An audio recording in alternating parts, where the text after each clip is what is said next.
ক্যাপ্টেন্সির কথা বলতে চাই আমি, অক্ষর প্যাটেলের ক্যাপ্টেন্সি, কারণ হচ্ছে ও কিন্তু প্রথমে 2টো উইকেট তুলেছে, যে প্রথমে যে তুললো আমাদের মুকেশ স্টার্ক এসেছিল বলে, যে প্রথমে এসে রোহিত শর্মা তোর রায়ান রিকেলটন আর হচ্ছে তোর কাজ ছিল তিলক বর্মা যে একবারে 2টো উইকেট তুললো, তারপরে এসে কিভাবে আটকে ধরেছিল মুম্বাইয়ের টিম।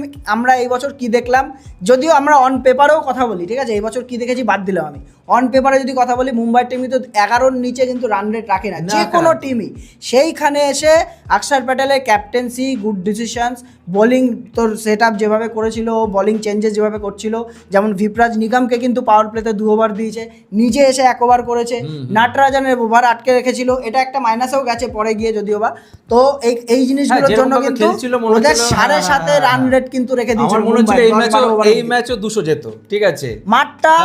মাঠ আজকে কঠিন ছিল, দিল্লির মাঠ কিন্তু যেমন বিহেভ করে সেরকম বিহেভ করেনি। 163 রান হয়েছে দিল্লির মাঠে, কিন্তু মিনিমাম 180-90 উপরে রান হয় অরুণ জেটলি স্টেডিয়াম, কারণ আইপিএল এর জন্য অন্যরকম পিচ তৈরি করে ওরা। আইপিএল এর মধ্যে বলে যে মানে হেড টু হেড দেখিস না কম্পারিজন, এর সঙ্গে এর বিরুদ্ধে ভালো খেলতে পারে না, মাঝে মাঝে এই জিনিসগুলো সত্যি হয়ে যায়।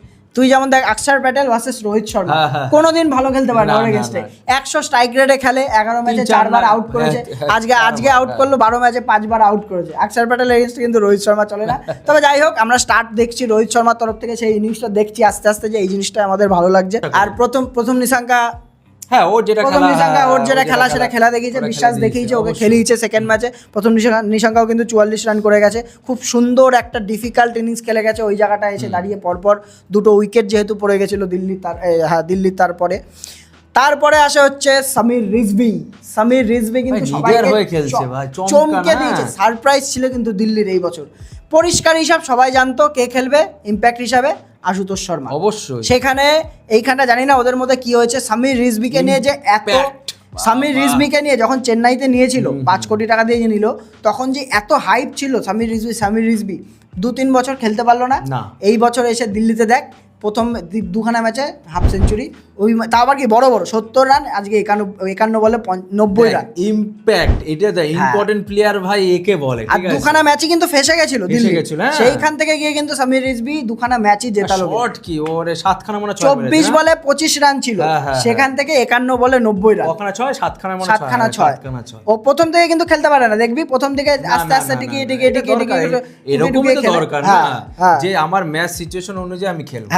তো এখানে যাই হোক, স্পেশালিস্টের কাজ করে দিয়েছে, একদম ইম্প্যাক্ট প্লেয়ারের কাজ করে দিয়েছে। আর হচ্ছে তোর মিলারের সঙ্গে একটা ভালো পার্টনারশিপ করেছিল, মিলার এসে মাঝখানে দিল্লির চলেনি খুব একটা, কিন্তু যা মনে হচ্ছে যেদিন মিলার চলবে সেদিনকে মিলার জিতাবে ম্যাচ, যেদিনকে স্টাফস চলবে, আগের দিন যেমন স্টাফস চলেছিল, স্টাফস জিতিয়ে নিয়ে গেছে তোর সাথে, রেজভির সাথে। আর শুধু ব্যাটিং না, বোলিং দেখ নাটরাজনকে যেমন লাস্টে এনেছে, একদম এতটাও লাস্টে আনা উচিত না নাটরাজন। আমি যদি বলি আমার মতামত অনুযায়ী, পুরোপুরি আমার কথা বলছি এটা, যে লুঙ্গি এঙ্গিরিকে আমার মনে হয় যে 13 ওভারের পর থেকে এসে 3 ওভার রাখা উচিত। প্রথমে আর নাটরাজনকে আনো হচ্ছে পাওয়ার প্লের মধ্যে। নাটরাজন কিন্তু পাওয়ার প্লেতে বেশি এফেক্টিভ হবে, আরও ও বল করে, ডেথ ওভারও বল করতে পারে।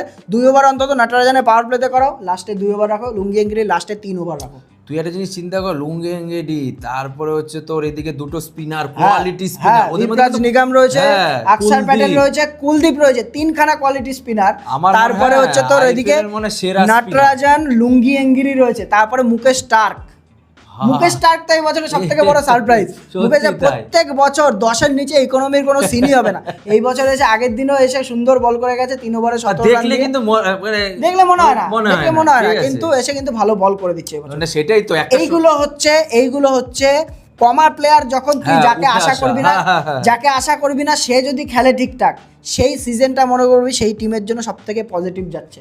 দিল্লির কিন্তু দেখ ফাঁসছে, কিন্তু ফেসে কেউ না কেউ এসে পারফরম্যান্স করাচ্ছে, এটাই কিন্তু আইপিএল জেতার মূল মন্ত্র। কলকাতাকে 2024-এ দেখেছি আমরা এই জিনিসটা, এই বছর কিন্তু দিল্লির সঙ্গে আমরা এই জিনিসটা দেখছি। তার মানে কি আমরা তো প্রেডিক্ট করেছি, আমাদের 4টে টিম আমরা প্রেডিক্ট করেছি, দিল্লি, মুম্বাই, আরসিবি আর হচ্ছে পাঞ্জাব আর দিল্লি, এই 4টে টিম কিন্তু সেই পজিশনে কিন্তু যাচ্ছে, দেখ 1 থেকে 5-এর মধ্যে এরাই আছে। দিল্লিও 2টো ম্যাচ জিতে বসে থাকলো।